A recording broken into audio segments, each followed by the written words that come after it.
Good evening, everyone, and welcome to Revelation Hour, another episode of Revelation Hour Fireside Chat. It's lovely to have you here. Those who are with me on Zoom, those who are with me on YouTube, Facebook. I did try Instagram for the first time. didn't pan out this time around, but we'll try that again next time. It's lovely to have you here. We packed with quite fantastic time that we're going to be spending together this evening discussing about a topic that you guys have been asking me for quite a while now. So let's just get started straight away because I don't want to waste your time in that sense. I'm your host here. My name is Jean-Marc and I'm happy to be with you this morning. And this evening, sorry, I'm just really quite flattered a little bit. But I hope that you enjoy this evening. I mean, there's been a lot of talk over the last year so on about are we in the brink of World War III?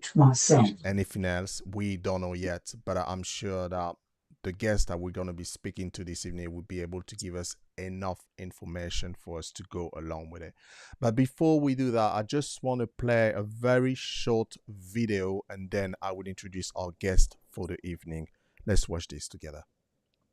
Я думаю, что все возможно в современном мире, но я уже говорил, и это понятно для всех, что это будет в одном шаге от полномасштабной Третьей мировой войны.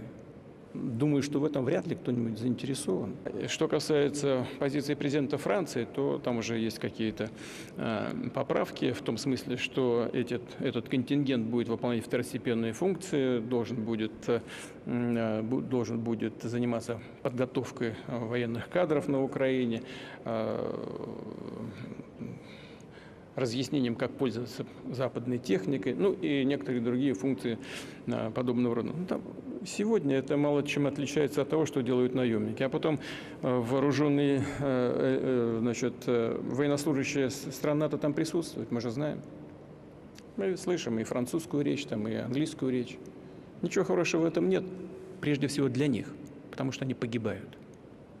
И в большом количестве. В конечном итоге это же не наш выбор. Если кто-то хочет немножко прикрыть внутриполитические проблемы своей агрессивной внешней риторикой, ну что это известный во всем мире и часто применяемый прием. Very, very, very interesting indeed. This is something that we're going to be talking about. But before I do that, I just really want to introduce our new guest this evening. It's his first time, so be nice with him.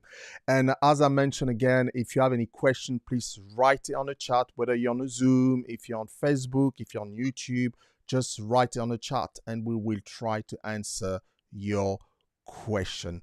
We don't do the question at the end. Whenever the question popping in your mind or you want to write it down and we will try to answer those questions. So I am very excited this evening to be joined by a dear friend of mine, Noel Hadjimichael, or Michael in French as we said it, but I'd rather say Hadjimichael. Good evening, Noel. How are you doing? Good evening, Jean-Marc. Thank you for having me. You're welcome. I love the way you pronounce my name. You know, not many people can pronounce my name very right, actually, but you done it with perfection. It's fantastic.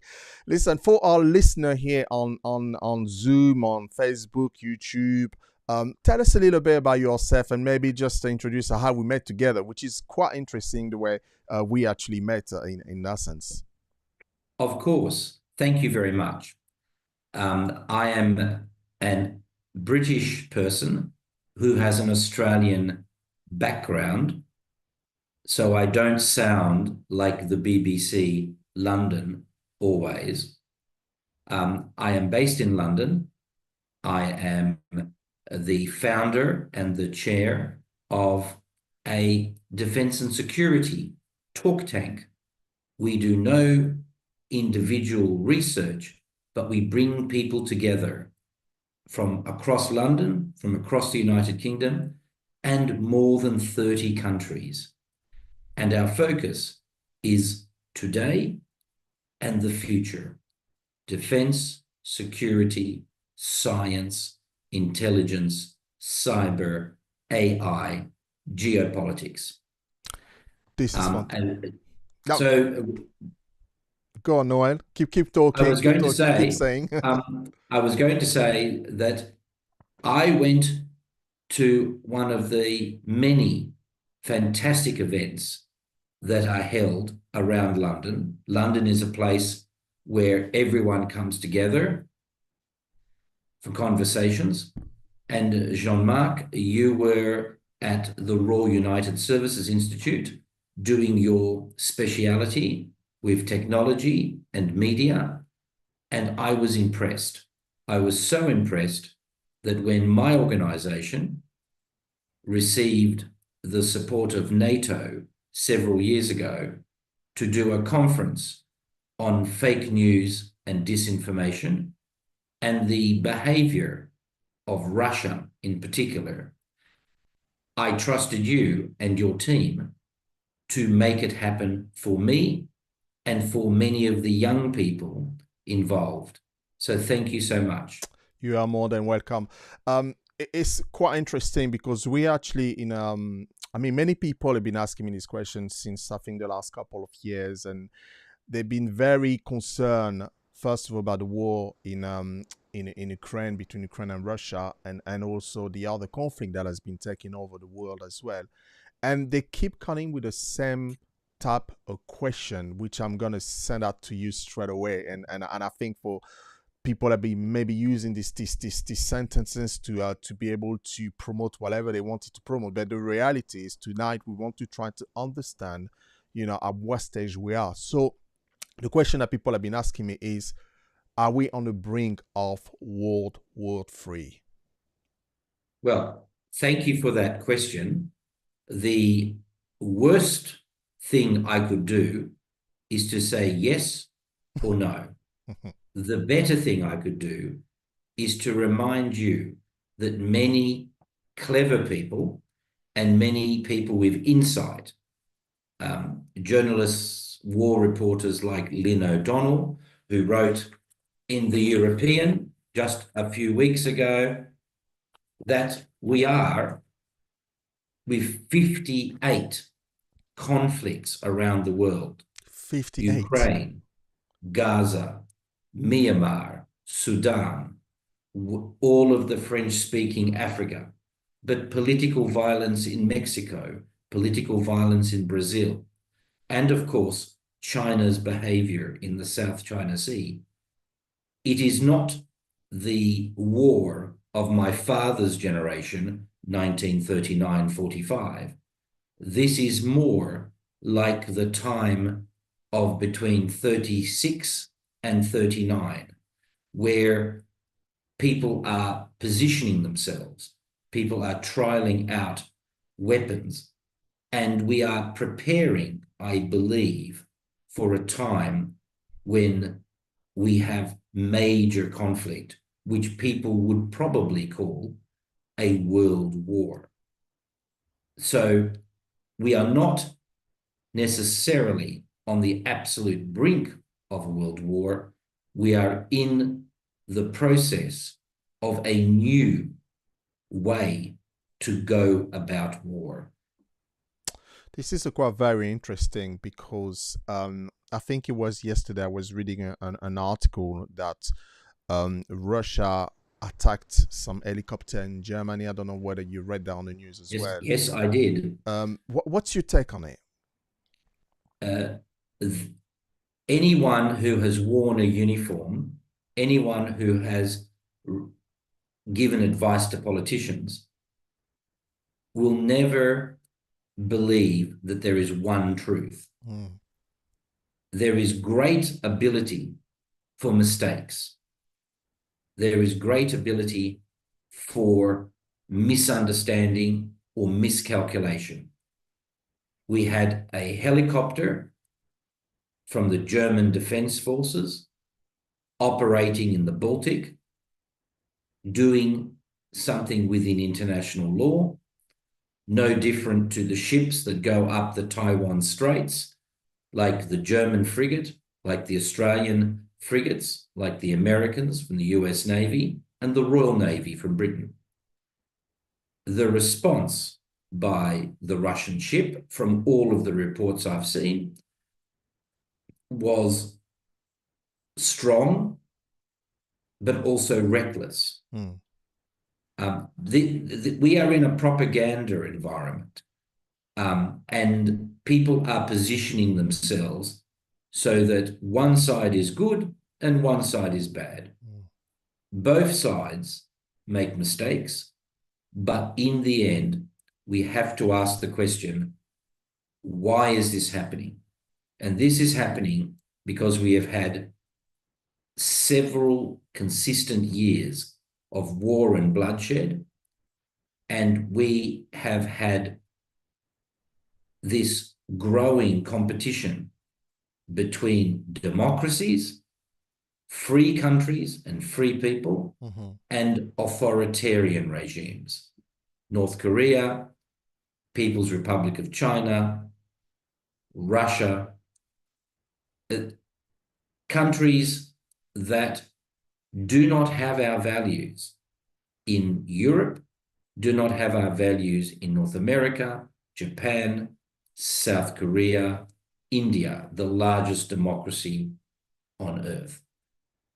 And that is where we're at.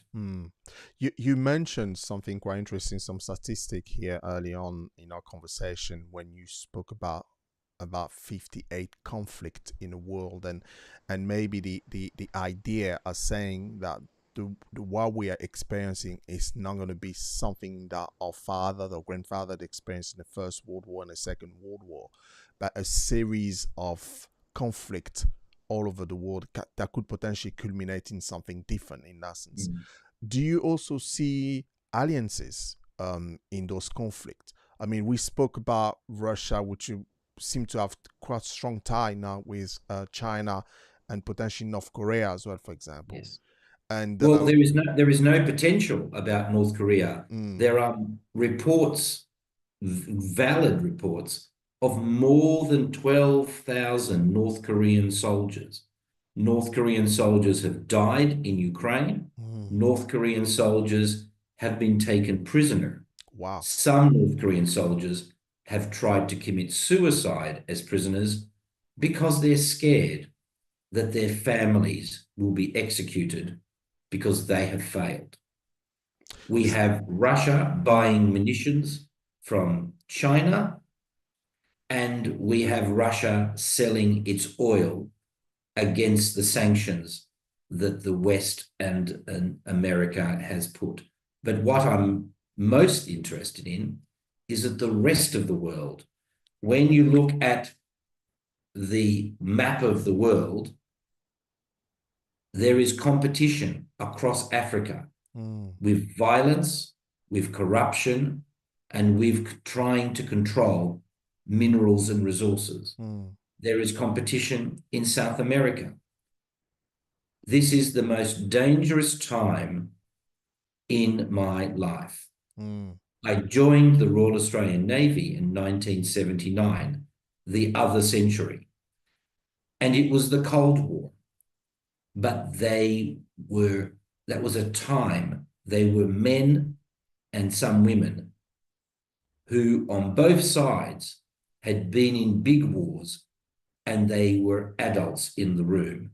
Now we have regimes that are desperate to win, and they have technology, and they have no political balance, and also their commitment is to ensure that they do not become like us.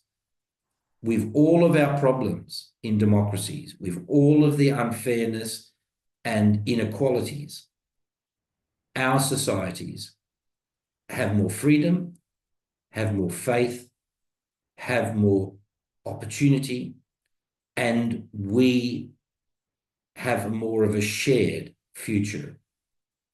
Now we have a leader in China who is leader for life. No one can believe that President Putin will not be leader for life. And let us not start with the North Koreans. That is another story. It's interesting what you mentioned those leaders, and I can sense as you talking, we begin to see maybe the erosion of democracy in a lot of the country as well. But it's the staggering amount of conflict all over the world, and this kind of expansion or rise of greed now. I mean, you're talking about mineral resources, for example, in Africa, where seem to be a bit of a battle as well to kind of take control. Maybe we're talking about neocolonialism because it's more to do with now resources now in that sense. So we've got on one hand the military action in some part of the world that you mentioned it, and we also got as well the kind of hostile, I would say, takeover of resources in other part of the world. And you are actually right to mention that it is a very precarious time. And I mean, you said that you went in the Navy in Australia and you experienced the Cold War, but this is something completely different, isn't it? This is completely different because we have the new language. These beautiful things that we have become absolute slaves to our technology.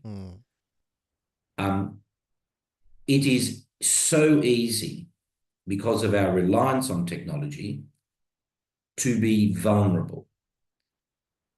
It is also a time where we have the language of hybrid warfare, gray zone warfare. What is hybrid warfare? It is not a soldier coming down your street, occupying you like in Ukraine. It is cutting the internet cables between Denmark and Sweden and Finland. It is attacking 8,000 times a day the national health system of England and its computer systems so that people do not have operations and therefore people die. It is fake news and disinformation. It is AI. It is attacking the railway network in Canada to stop critical logistics.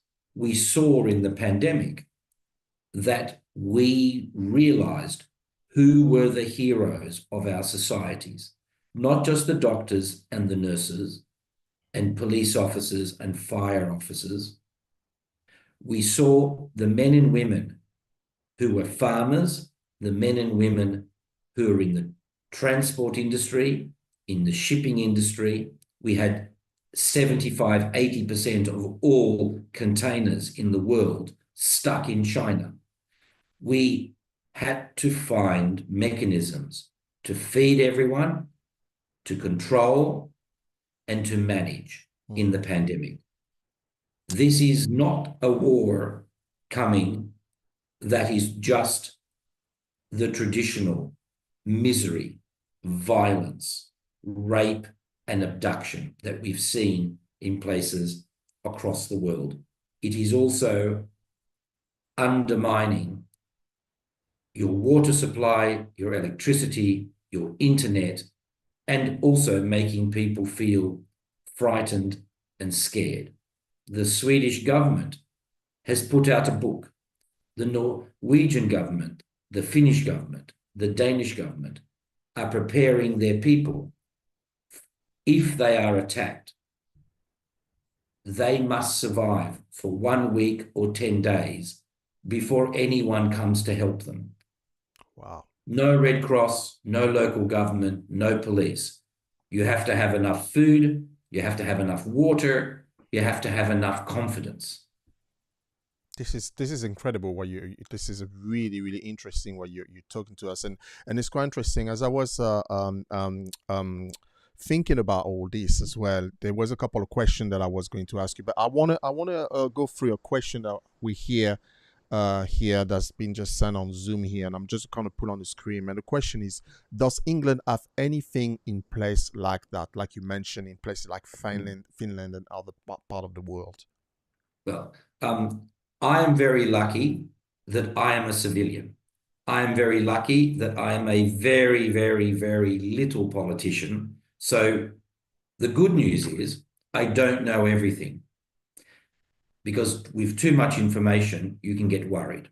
But we do know publicly that in the last week, there was a national exercise to look at national critical infrastructure. What would happen? How would we manage this? United Kingdom, US, Canada, Australia, South Korea, Japan have sophisticated, but nothing is ever perfect, programs, plans, but just like the pandemic, Britain had a fantastic program and plan for influenza. It didn't have anything for coronavirus. There are world experts who have been talking about this for 5 years. Lord Arbuthnot in the House of Lords, if you know anything about British politics in the last 5 years, that big drama with the post office and ordinary people losing their money and going to jail because of a technology problem, the one politician who did not believe the computers were perfect, this is a man who has single-handedly driven the debate so that Britain has national critical infrastructure legislation now. We now recognise the frameworks that we need. Elizabeth Braw from the Atlantic Council, someone from Europe who has worked in Britain, but who is now based in the US. She is a world expert, a world voice on modern deterrence. How do we tell Russia, China, and other people, do not try to attack us, we will stay strong? No country has got the perfect system, but what we need to do is we need to learn from each other. And that is why the Defence and Security Circle, amongst other people, bring people together. It is a time for the free people of the world and our friends in South America, in Africa, in Asia, to collaborate. I have a question, and it's something that's been kind of the bugging me. I mean, the interesting thing, and it's maybe we need to look at war in a different way that we used to looking at. And I think obviously, it's not really our fault, because the reference that we always, when it comes to big conflict, the reference that we get is the Second World War, the First World War, or any other conflict. But there is a higher risk now, as you mentioned it, talking about technology, for example. There's a high risk to actually destabilize the infrastructure and the technology of every country, as you mentioned before, by cutting the internet or so on. I wanted to touch on the role of AI in warfare at the moment, because it's something that's been kind of, I mean, we know that AI is growing in every sectors at the moment, but what place AI is at the moment when it comes to military, and when it comes to war? We know from the time of the Babylonians, the Greeks, and the Romans, we know that technology is always picked up by people who want to make money, but also people who want to have power. And what has been one of the most common sources of power is military power and political power. So we know AI, regardless of what the scientists and the developers do, the militaries in every country, the politicians in every country are excited, but also fearful.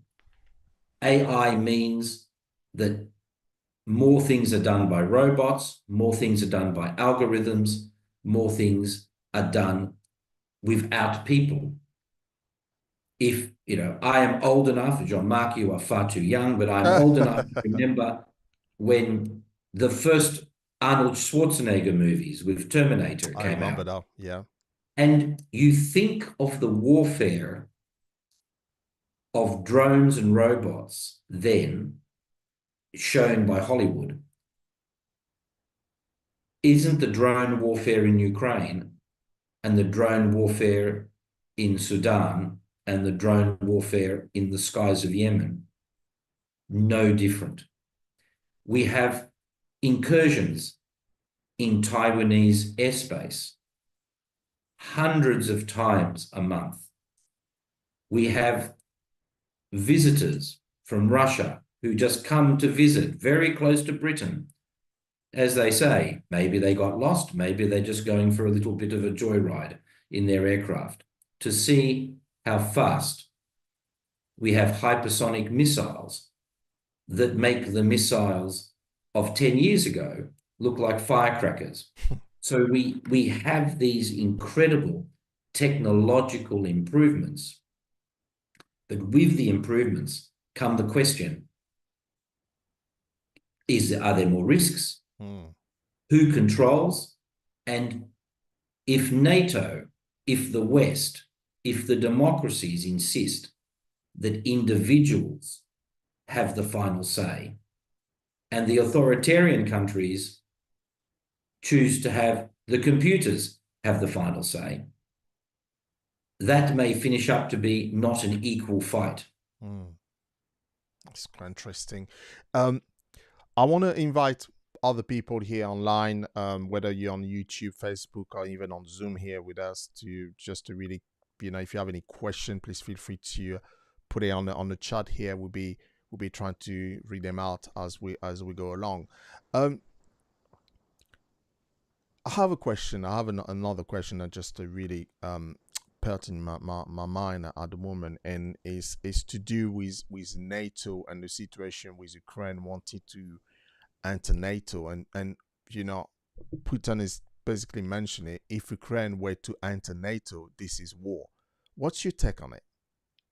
Well, I have nothing to fear from Mr. Putin, for the simple reason that Mr. Putin has drawn red lines multiple times. No, sanctions are an act of war. No, do not give money and bullets to the Ukrainians. No, don't take in refugees. No, don't give the Ukrainians artillery, tanks, aircraft. Britain has trained 50,000 this week. The 50,000th soldier from Ukraine was trained in, it's not maybe high level, it's moderate level, but very skillful military training. The man or woman who is trained in Britain, who goes back to fight in Ukraine, isn't a general, but they may be a corporal or a sergeant, and they will lead 3, 4, 8 other people. Germany, Poland. We remember that Poland is now spending more than 4% of its national income, of its economy, on the military. Wow. The last time Britain spent that was the 1960s, and we still had an empire, and we were in the middle of the Cold War. So the reality is many countries were told, if you do this, it is war. If you do this, it is war. So we're not expecting anything unpredictable from Mr. Putin. I mean, obviously, he has said many things, and not everything has been materialized in that sense. No. But what's the position of Ukraine with NATO at the moment? Are they going to enter NATO? Are they not going to enter NATO? The reality is, NATO is like a club, and everyone has to be happy for anyone to join. We saw with Finland and with Sweden, Turkey, and Hungary, but very much Turkey, was the last one to agree. And there's always a bit of negotiation. The reality is, the war in Ukraine is the war for the future of Europe. Why is that? Why? Because the Russia that is acting as the aggressor, the Russia that is controlled by a group of wealthy, arrogant, and incredibly self-important individuals, people who believe that they have the right to run Russia without any real democratic or community support. Don't get me wrong, the majority of Russians are backing this war because they get their information from state media. And if the state media say that the Ukrainians are fascists, of course, The Russians, with their history, will say, we must be against the fascists. I only ask the question, who are the fascists in reality? The Ukrainians want to be in NATO. They want to be in the EU. But what they really, really, really need is security. Britain, America, Germany, Russia all agreed years ago that if the Ukrainians gave up their nuclear weapons, their sovereignty and their boundaries would be protected. They lost Crimea in 2014, and now we have the madness of a European land war with people in trenches killing each other with shovels. And yet, you also have some of the most sophisticated technology. Ukraine will join, I think, the EU after it joins NATO. When it joins NATO, I don't think anyone knows. But is it in NATO's interest for Ukraine to win? There is no question. Every man and woman in NATO is going to defend to the last square foot, as Mark, the new Secretary General, the former Dutch Prime Minister, said. We will not give up 1 square foot of NATO territory, but we cannot have Russia win Ukraine. Where are we at the moment in this war? Which stage? What do you think? Which stage we are at the moment? Are we heading towards a resolution, or are we still in a stalemate? We have a new president in America coming in January, but we know who the person is. We have seen him before. We have a new Europe. We have Germany with elections coming, and it is very likely the German liberals in coalition with the larger party, the German conservatives, will become the new government of Germany. But don't worry, don't put your money on it. I follow German politics. That is, I think, the direction of travel. We have Poland, where the opposition and the government both agree that Russia is an existential threat to their country and to their society. And we have the Baltics, Latvia, Estonia, Lithuania, countries so small that Russia could invade and take them over in less than 36 hours. Wow. But the people of Latvia have decided that women as well as men will do national service. The men and women of Lithuania are prepared to defend the Sawaki Gap in collaboration with over 2,000 Germans who are there permanently now. You train together, you will fight together. There is no picking up the telephone and calling Berlin. If the Russians cross the border, they'll be ringing Berlin maybe in half an hour to say, 29 minutes ago, our boys and girls started shooting back. It's as simple as that. So when you ask where are we at with the Ukraine war, for the benefit of the people of Ukraine and also the people of Russia, who have lost hundreds of thousands of young men killed and hundreds of thousands for their lives ruined with injury and PTSD, peace would be good. But what peace? Do you give up the people and the land of Eastern Ukraine? And what about more than 10,000 children who have gone missing? So apparently adopted by Russian families. Wow. This is a human right tragedy. So I am not a Ukrainian. I do not have the right to tell Ukraine what peace is acceptable. But Europe will be needed and maybe America to rebuild Ukraine because you do not want to give the minerals, the land, the people, or the agriculture of Ukraine to the aggressor. That would just be saying aggression benefits from victory. You cannot, I mean, Churchill, as such a complex man, 150 years ago, born. Churchill, everyone thinks, is a bulldog. Churchill is arrogant. Churchill is stubborn. What was one of the most important things about Churchill? He was an innovator.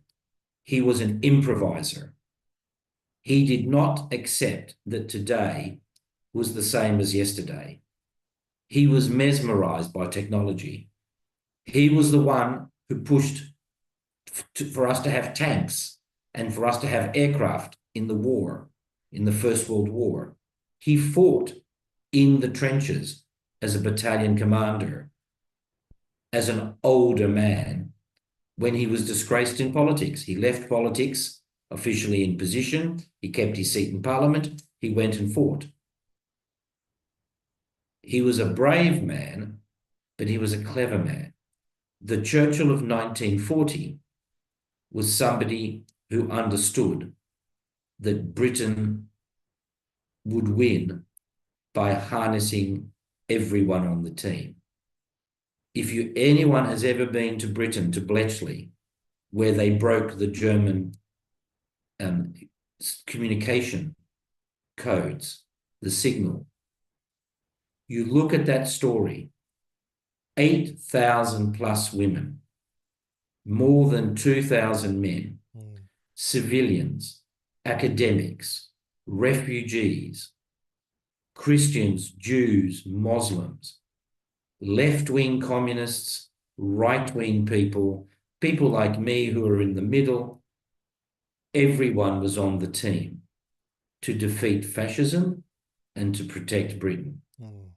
We need that level of mobilization, of awareness, because that is what wins in the long run. Interesting.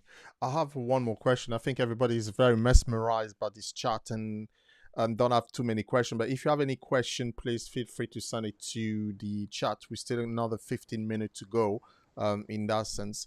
Well, I promise Jean-Marc to give them very honest, candid answers. And that's what I wanted. Really, Noel, this is what I wanted. I think it's important for us to understand where we're at and what's happening. Now, one of the questions that we talked about probably 20 minutes ago is the preparation in a case of war, and some of the countries seem to be more prepared than others in that sense. Now, I have read an article, and I know journalists can be quite, they can dramatize or glamorize every title. That's the way they can sell what they want to sell in that sense. But I wanted to just ask you this question to you.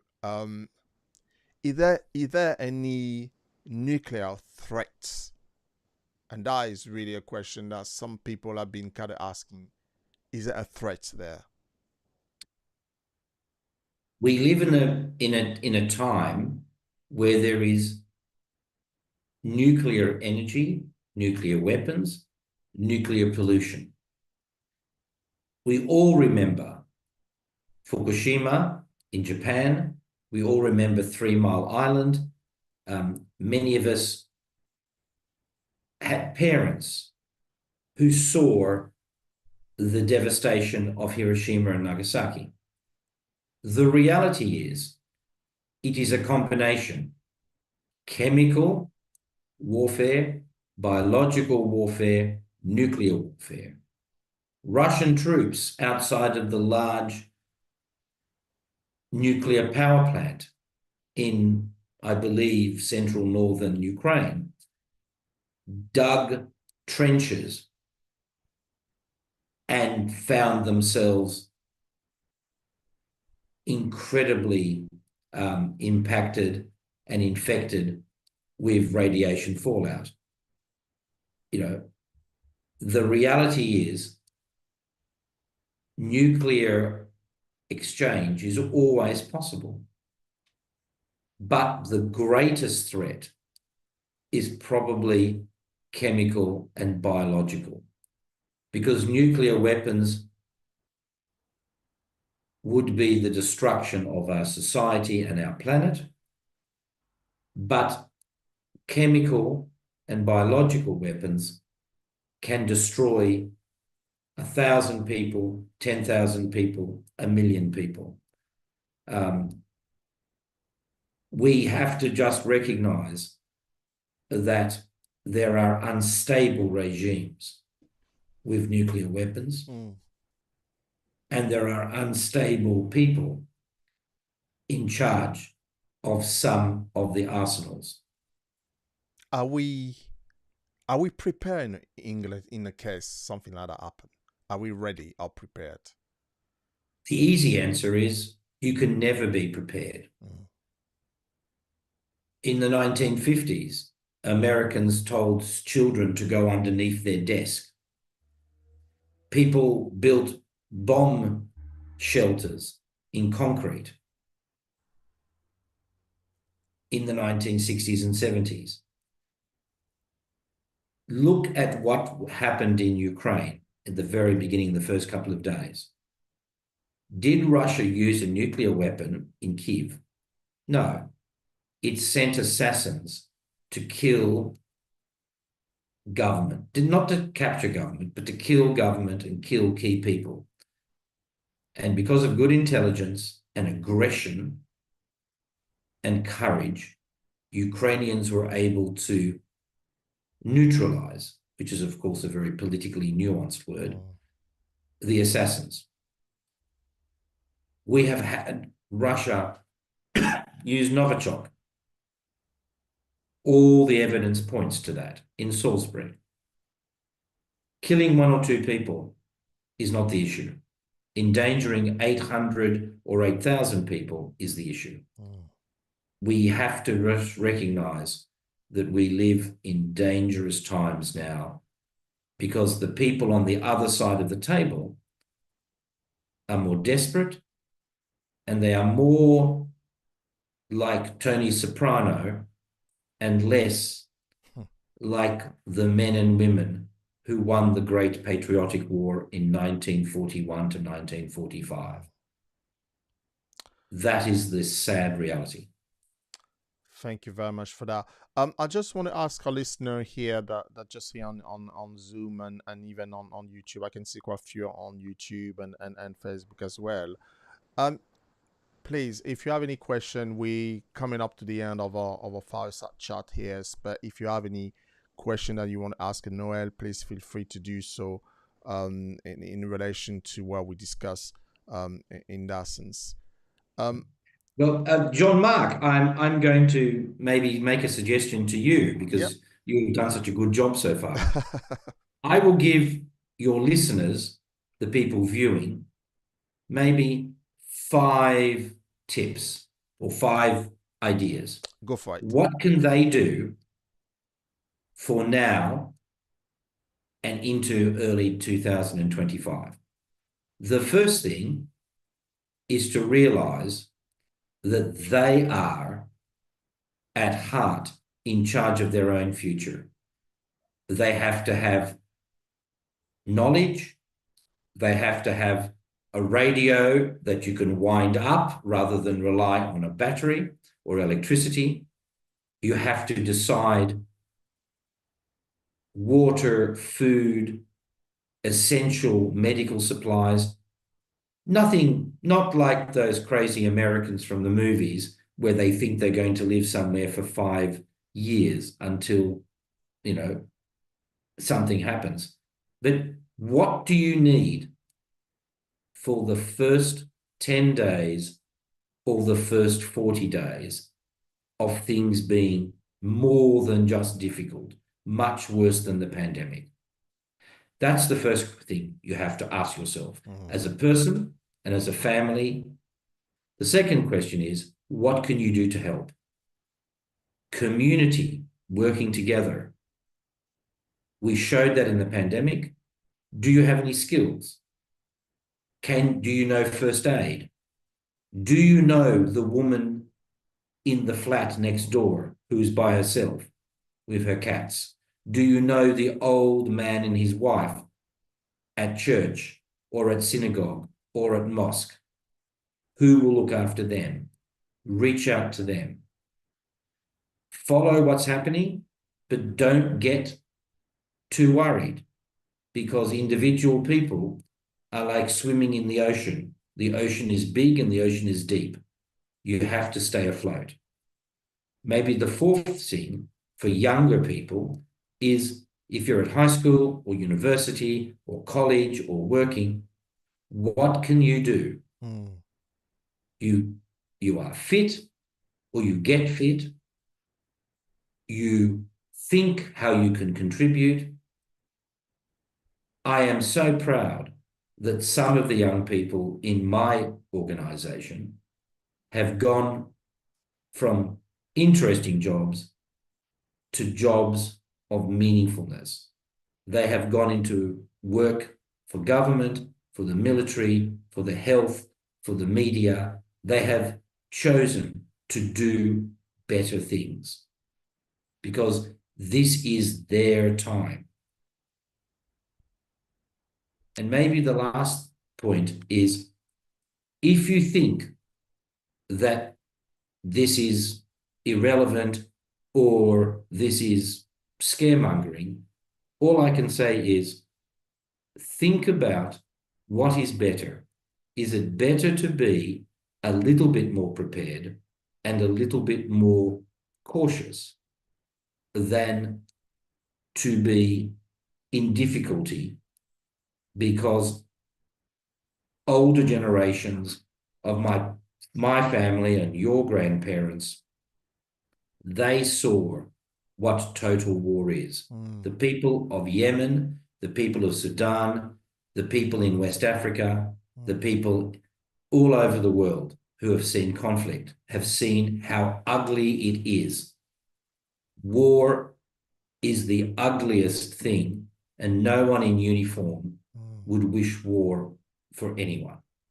I have another question now. It's a couple of, obviously you answered one of the question here about when you speak to people about prepping, they seem to think it's irrelevant, but you gotta explain exactly what you think we should do. The other question is, do you think it's worth speaking up more about preparedness and where and how to do so? I would agree with that. Absolutely. We ask ourselves, how can we protect our planet environmentally? How can we protect our societies with toxic digital culture, with negative influences? We look at how our economies work. But what is the number one priority is security. If you cannot be safe in your country from harm, then no debate, conversation about the environment, recycling, economics, social justice is possible.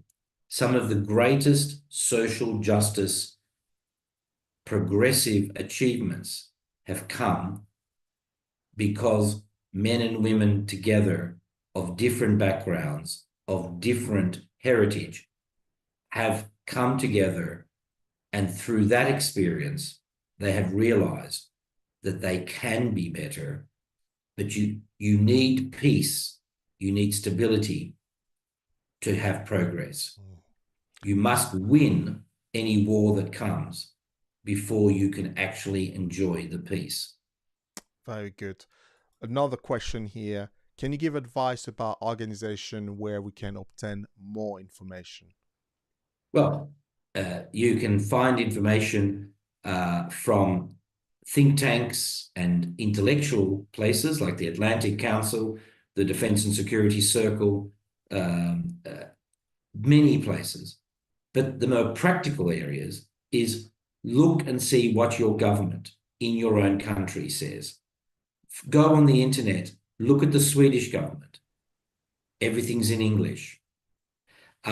Look at the Red Cross, look at organizations that are involved in disaster support and relief. We saw in the pandemic clever solutions to really difficult problems. So there is the internet, for all of its headaches, is incredibly helpful. And talk to other people, listen to other people.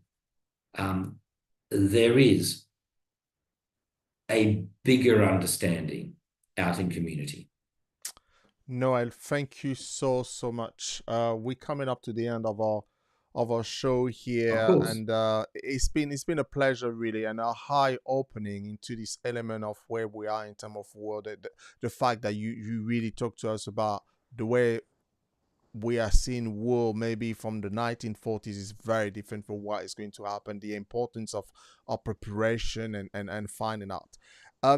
Noel, thank you so much. We're definitely gonna get you back in. I think there's a lot more that we can discuss. There's other topic that I wanted to probably share next year, and I really would like to get you back in with us as well. But thank you so much again for your information, your input, and your knowledge. I think our listeners are thrilled to be able to listen. And for those who will be live, be able to ask your question. Thank you. For those who will be listening later on again, please feel free to tune in. It's been great, guys. It's been great to be with you tonight, and we'll see you potentially. Maybe we have another one of a fireside chat before we're breaking up for Christmas. Otherwise, I would say to you to see you until the new year, and hopefully we should catch up with you in the new year. Take care. See you later, guys, and have a lovely time, and we'll see you in a few weeks. See you later.